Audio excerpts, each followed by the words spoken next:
Welcome to The Life of Letters, a podcast exploring the history and future of calligraphy, handwriting, type design, and all things lettering. Join me, Laura Edrelin, a London-based calligrapher, as I connect with artists, historians, stationery experts, and more from around the world to uncover the stories behind the letters and the journeys of those who bring them to life. In today's episode, I'm delighted to be speaking with Athena Cauley-Yu, founder of Meticulous Ink, which is a letterpress and fine stationery business based in Bath. With an endlessly positive outlook and a multi-hyphenate in the world of paper, Athena is a very hands-on creative, doing bespoke print, origami, copperplate calligraphy, teaching workshops, and running a beautiful high street stationery shop. Endless list. And it's really just a stationery lover's idea of heaven by the sounds of it. So Athena, firstly, a huge welcome to the Life of Letters podcast. I'm so excited to be talking to you today.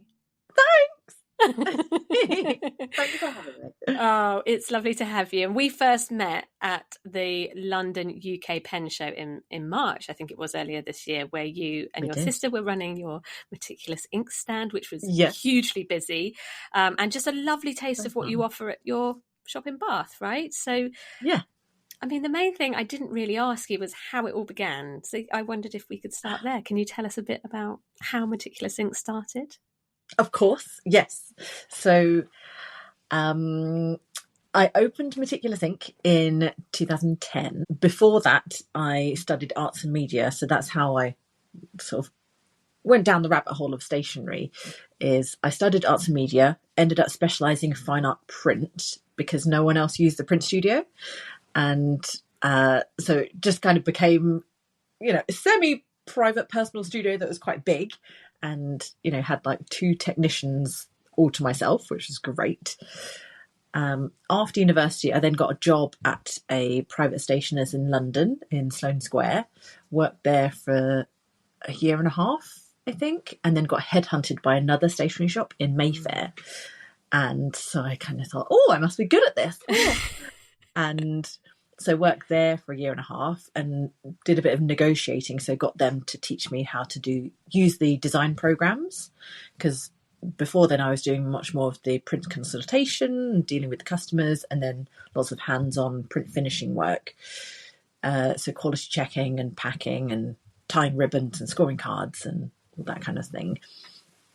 And then it came time to leave London, and prior to all of this, I'd always wanted my own business. So since I was 11, growing up, we didn't have a lot.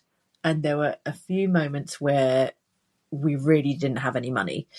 And there was a particular moment when I was 11, and I remember that moment and thinking, I want to be in control of my money. I want to be in control of my own destiny. I'm going to have my own business. I don't know what it was going to be in, but I knew that I would have my own business. And so when it came time to leave London, I kind of thought, do you know what? This feels like the moment. So I'm going to do this.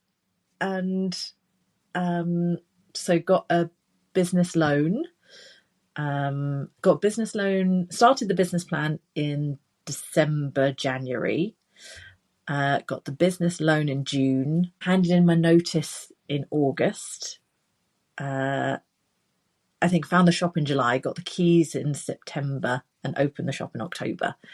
And opened the shop with the business loan, my life savings, and 3 credit cards before I left my old job. Wow. So, yeah. Poured and then opened everything into it, yeah. Yes, yeah. But I had this absolute confidence that it would work. I just knew I could do it, and I knew it would work.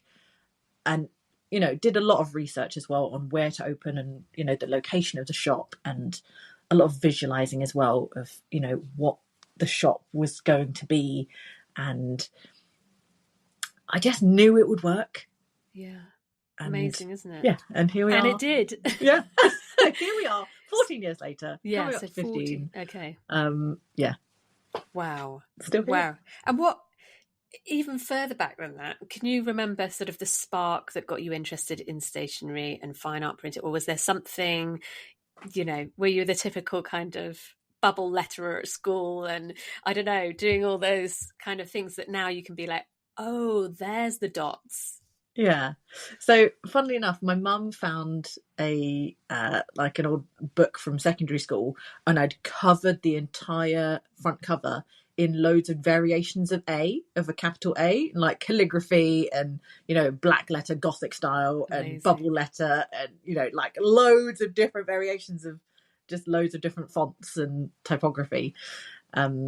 So always been creative from very young, and very encouraged by my mum to be creative. We'd always have art materials around the house, and I always loved drawing and things like that. And then having, the Chinese side of the family, then when they would come to visit, there would often be, the very elaborate sort of plastic pencil cases that had like the button and the thing pops out, and the secret compartment, and then you have a little stand to put your pens in, and all this Asian amazing stationery and rubbers, and hilarious novelty rubbers and things like that. So we definitely had that growing up. It was really at university then that the printmaking and the more typography side, and I think it was really interesting for me to come into it from that print side, and knowing which print methods work together, and then going very specific into stationery design rather than graphic design, and learning what the correct form is in terms of an invitation, and those kind of traditions of the RSVP going in the top, the bottom left hand corner and things like that. And so it's nice to have learned from that side, and that specifically.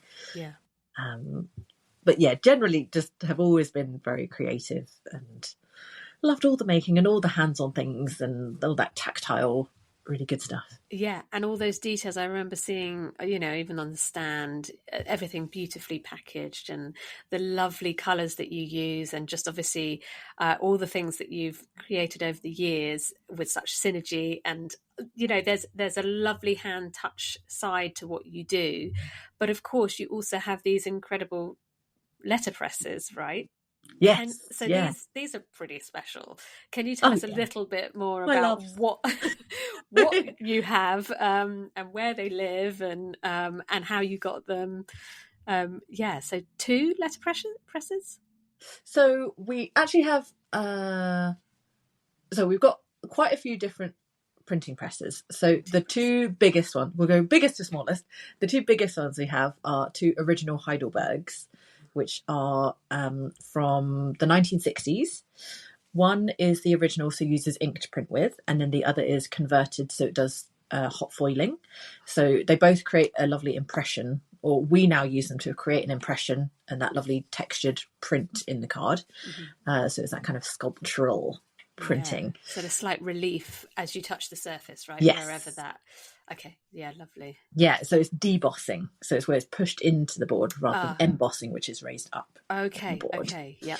So we've got 2 original Heidelbergs. Then we have a Minerva Cropper, which is a treadle press, which is foot operated. Sounds like something from Harry Potter. Yes. Has a big flywheel on the side, and foot powered, so is similar in it's a clamshell press as well. That one needs a bit of TLC, so it's missing some parts. So that's my long-term project. Yes. Then we have... Sorry. No, keep going. I've got so many questions. I will wait. I will be patient. So then we have a Stevenson Blake proofing press, which is like a flatbed A3-ish size printing press. Really good for doing like one-off posters and prints and things like that. Then we have 3 tabletop presses, model number 1, 2, and 3, and they each like the model number 1 is little tiny little, like prints maybe an A6 card, and then they each get bigger, and they are from around 1870 to 1890. Wow. So they're our oldest presses, and they're just lovely and quite sentimental, because 2 of them used to belong to Simon Smallwood, who taught how taught us how to do letterpress printing. Wow. And he sadly passed away a few years ago. And but we had the opportunity to take them on, which is really nice. Incredible. And, you know, got a little bit of his equipment as well that go with the presses. So there's like a little pair of hilarious leopard print tweezers that came with the presses, Nice. which I think is very, very Simon. He was hilarious, a hilarious man. And then we have two slightly more contemporary printing presses as well. We have a KSF 4, which is a tabletop foiling press, which is what we use for doing our notebooks, personalisation. And then we have our pencil printing press, which is set up specifically to print and personalise pencils. Wow. So and I think that's all of them. I just went, yeah, you got two, right? Yeah. Wow. And where have you, I mean, I guess each one's got a bit of a story, but where have you sourced these from? How have they, I mean, obviously the Simon Smallwood one has come to you, but are they things that have been passed to you? Have you had to search high and low for them? Have you been on the lookout for them, or are they just sort of ended up in your, I don't know, care? So the two big ones, the two original Heidelbergs, they're the ones that we use for the majority of our bespoke print work and for like our greeting cards and our stationery on the shelf. So when we first opened Meticulous Ink, I actually used the previous company where I used to work to produce all of our bespoke work. And there was a few jobs that came through that were not as meticulous as I would like. And being a fresh new business, of course, I was very aware that I wanted everything to be very meticulous. And so instead, in the business plan, I think I'd planned for in the third year we would get our first press, but it turned out that it was like the third month of opening that then we decided to get our first press. We had a day of training for the original Heidelbergs. We had a day of training with Richard Lawrence, who is now based in Oxford, and then put an advert on a Letterpress forum website and just put an advert up there.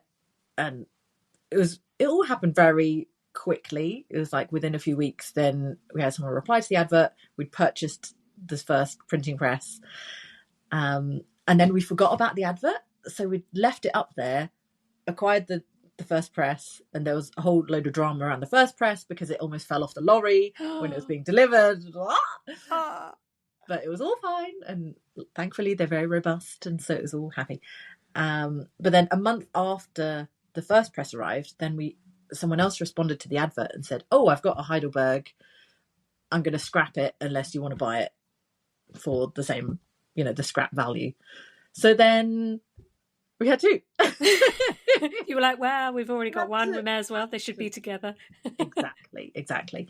And so then got the second press, and then we had the opportunity to adapt that one. So that one is the one that does the foiling. And so then we had like two different print methods. Amazing. So it all worked out perfectly. Yeah. And then we took down the advert because then I had no more money. You didn't need any more. No. And so in your shop, you've got, I presume people walk into the sort of upstairs bit and it's all shoppy and lovely and stationery. And then is there a downstairs where these live in the dungeon? So yeah, it was only in September actually we moved the presses. So initially the two biggest presses were upstairs, and the shop area was very, very small, just at the front of the shop, just because of where we were able to actually locate the presses in the building because of the structure of the building. Yeah. But in September, I decided to move the presses downstairs so that we could expand the actual shop area. So it was almost 2.5 times bigger than it used to be. Wow. And that was a whole drama of because we had to dismantle the presses, move them downstairs, and then rebuild those two original Heidelbergs. And they're each just over a ton in weight. Wow. Like they're really big, quite complex printing presses. So you have to know the right person that knows what the hell they're doing and, is equipped in moving these, because they're very front heavy as well. They're very specific machines, and thankfully I do know the right person. And it was a stressful week, but we got them into the basement. They're very happy now, and And then he also helped us move the treadle press, which is also pretty heavy, into the upstairs. So that one is much smaller, and that one is upstairs. And our smaller tabletop presses are upstairs as well. So you can see them behind the counter when you come into the shop. Lovely. And then, yeah, the two big ones are now in the basement. Are they noisy? They make a lovely sound. Really? They're quite, like, they look very steampunky, right? They're very, cast iron, black, big, heavy looking machines. And when you turn them on, so it's powered by a single motor, and then there's a big flywheel on the side. So there's like the whirring of the flywheel, but when they're actually operating, they breathe. So they've got this air suction system going through them to help to blow the top sheet on the pile up, just to lift it. So it'll only pick that one up, and then to suck to actually pick up that one sheet as well. So there's this whole air suction. So it's like they're breathing. It's this like whooshing, breathing sound as they're printing. And it's a lovely sound. It's like, calms my heart. Yeah. Yeah. Oh gosh, I can sort of, it sounds like a really sort of sensory experience for you, because I guess there's a real system in place in terms of what you need to line up and get ready. We'll come on to that in a minute, because I'm probably not saying that right. But then getting the materials in place, getting the paper in place, getting the machine to do all that suction, and then getting it printed, and then seeing the final thing. And Absolutely. You're right, there's this sort of heartbeat, breathing. You're doing it in tandem with the machine. Yes, definitely. Working together.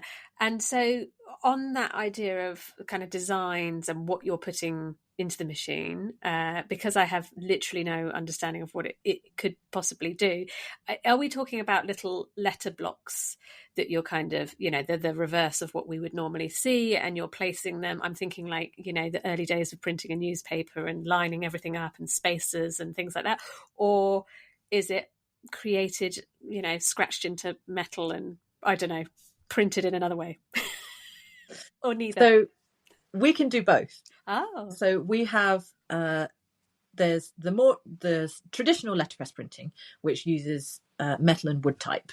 So that is what you're thinking of, where you have the individual letters and you're restricted by what physical type you have. So both the typeface and the size of the font that you actually physically own then restricts what designs that you can make.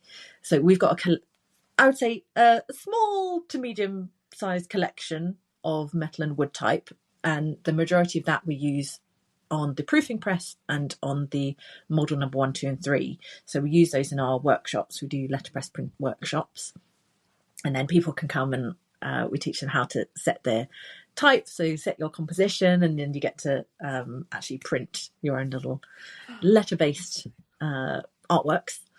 And like it's wonderful. I think it's particularly wonderful for people that have, been 100% online or, in a digital world in terms of graphic design and things like that.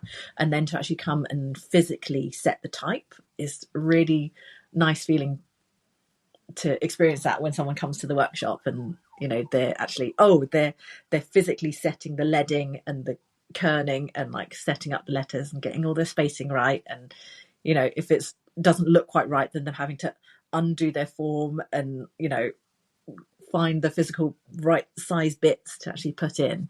So yeah, it's lovely to be able to do that hands-on typography. So we do that, but mostly for like workshops or for one-off like poster prints and things like that.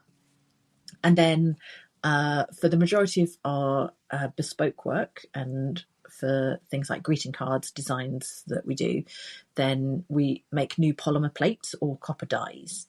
So that gives us the freedom to then be able to do, use calligraphy or illustration, any font, any typeface, any size that we want.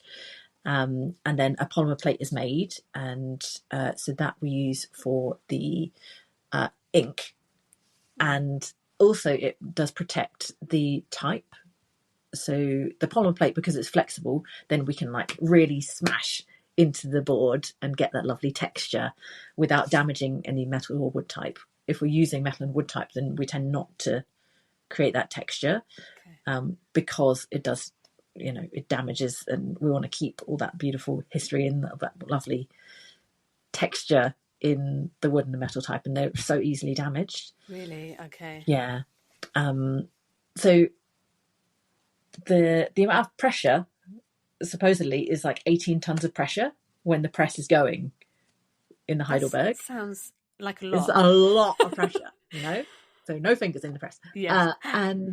And then we use the copper dies then for the foiling for the heat process, because it conducts heat very well and they look really beautiful. So it's a really nice thing for people to be able to keep afterwards. If they're getting married, then they can get to keep that beautiful plate afterwards as well. And it's a really nice sort of heirloom as well. Yeah.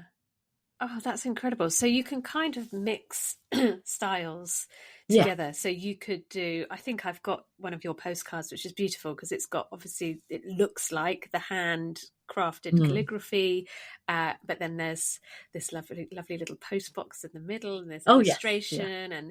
And so you can combine all these different elements. It's not sort of one or the other. Yeah. That's beautiful.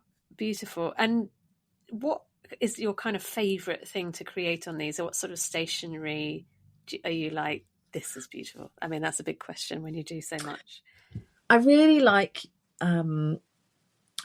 designing new products for the shop. It's really, really fun to think of a thing and then design a thing and then print the thing and make the thing and be like, oh, there's the thing. Yeah. So that is a really, really nice process. It's really nice when you get a client that are very open to suggesting things and understand your skill and that you've been doing this for years and that you can create something. Like someone that's open to you creating something for them. Is really, really fun. Yeah, that's lovely. Yeah, definitely one of my favourite things. But you've got that scope. So there's a little brief and then you've got that scope but it's something like, there's like a couple that comes to mind that I often think of, and they were so lovely. And they had a painting and they wanted to theme their wedding invitations around this painting. So they wanted to use like a similar kind of style, similar colours. And it was this sort of abstract jester getting married.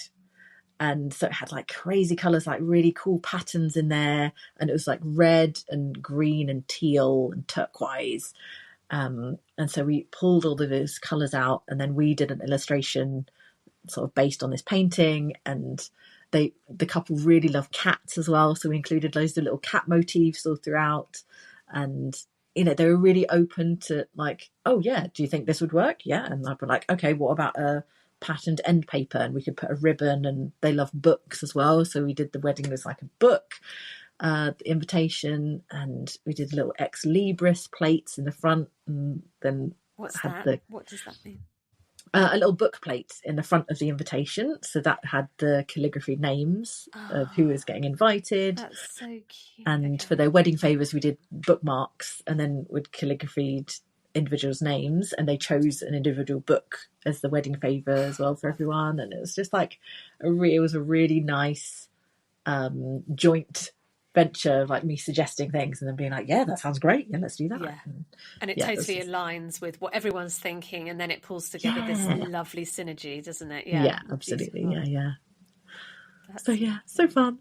That's so cool. And our theme for this series is all about community, and I know, again, sort of touching on the fact that you've done lots of client work. So you've obviously got this incredible shop for stationery lovers, but you also run the workshops with the letterpress. You do some courses as well, sort of supporting other business owners and coaching them, and you host an annual festival. I just wondered if you can kind of talk us through some of these other elements that you also offer.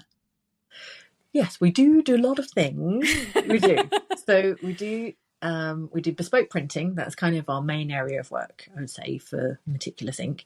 And then we've got the shop, and I do business coaching as well. And we teach workshops. So we do copperplate calligraphy, brush lettering, and letterpress printing. They are sort of our regular workshops.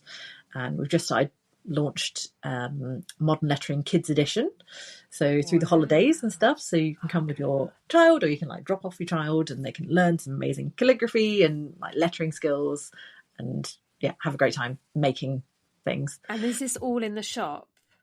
Yes, yeah. So we've got a big table at the back that we pull out, and then it's 8 maximum participants, so it's like a nice intimate setting, and you get to be in the shop with all the lovely presses. It's all very nice.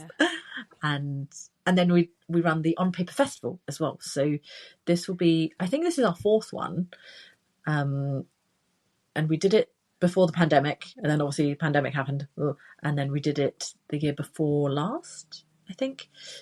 So we took a break last year, and this year, with us being 15 years old this year, this is our biggest one. And so we're running lots and lots of different workshops from Tuesday the 17th to Friday the 20th.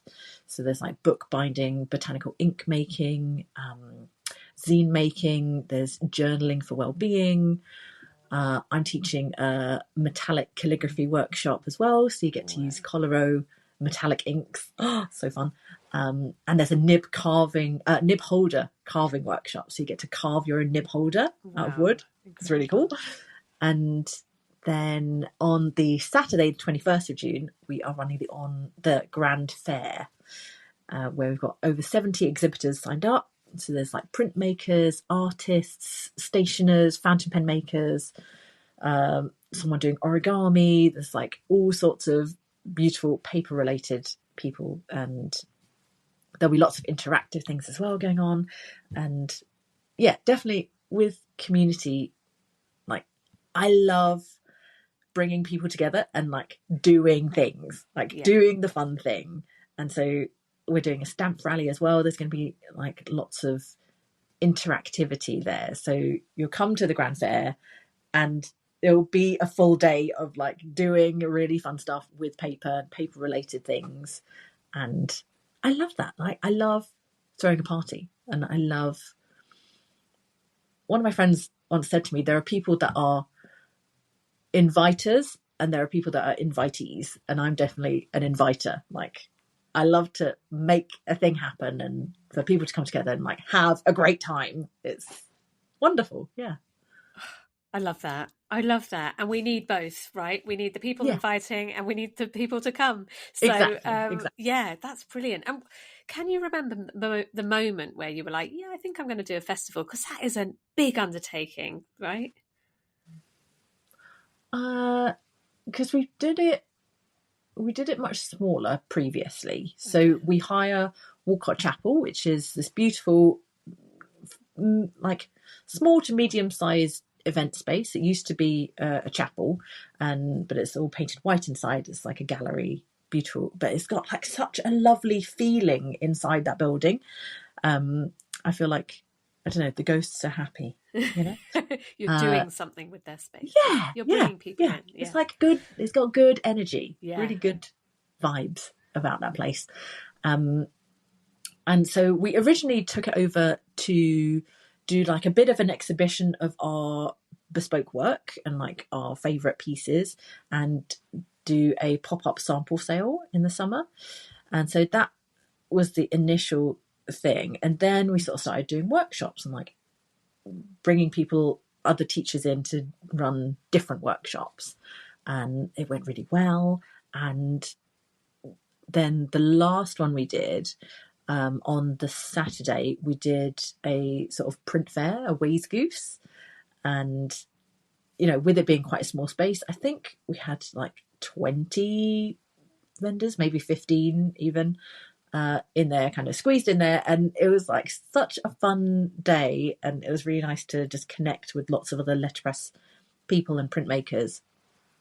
And I knew that we were going to have a break last year. I just wanted to like have a little rest. Yeah. But obviously with us turning 15, it just felt correct to do something big. Yeah. And I'm very much a person that, like, if I'm going to do the thing, I want to do it as well as possible and as hilariously as possible. And also inspired by my friend Carmen, who ran a very big Bath-based retreat this year. And I thought, okay, what would be like the big version of the On Paper Festival? And I thought, oh, Bath Pavilion, that would be really cool. Like, I've been to a few events there, like other people's events, and it's a lovely big space right in the middle of town. And I thought, yeah, let's try and do that. Let's do it. Yeah, let's do it. Go big or go home, right? I think exactly. It's when you've created a space as well. I mean, that's the dream, isn't it? Having a space, and you put Absolutely. everything into that, into financially and probably energetically as well, to get that off the ground. And 15 years later, you can celebrate just how big a success that is. And it is taking those moments to pause and reflect and go, actually, I've done all. Otherwise you're just kind of grazing through, you're just sort of, definitely, we're on to year 20 and so on and so on. But actually you have created something incredible, a space where people can come and access such beautiful things, and you're keeping alive all of these wonderful, printmaking techniques, but also the press is a space where people can come and see and have a go. And it is, as you say, it's that lovely sense of community with lots of different spokes on the wheel, right? The workshops, the coaching side, and then the festival. Is the festival something that you're going to run every year? Or is it something that just, I mean, I've called it an annual festival and totally, so I'm putting that out there. I think you should make it annual. No, is it, or is it something, every 5 years? Well, I think definitely every other year. Yeah. And I'm going to see, on the 22nd of June, once this one is done, then we will 100% confirm. Yeah. That's a very sensible thing. You can tell that you've got, the business mind there. Where you're not just going, we'll do it every year, and then maybe not being able to or whatever. But exactly. And over the years, you've worked with some incredible brands. I, for one, kind of just ended up with one of your Meticulous Ink's calligraphy pads, which was a partnership with Mulberry. And I hadn't really put two and two together. I just loved the pad so much. And then when I saw you at the London Pen Show in March, I was like, hang on a minute, you make my pad. I recognize this. I thought it was just a one-off that somebody, a close friend of mine had gone, oh, I won't use this, but you're a calligrapher. That's what tends to happen, right? You're a calligrapher. It's a bit like the presses. You look like you need a press. Yeah. Exactly. So, yes, I will take it. Yes, I will. Yes. More ink. Yes, I shall take it. So are there particular projects that you've done with brands that have really stuck with you? Are there any that you'd love to do? So projects that we've done, the collaboration with Mulberry, that was pretty amazing. So we collaborated them on some products. So we did a selection of Christmas cards, and then we did the calligraphy practice pad. And at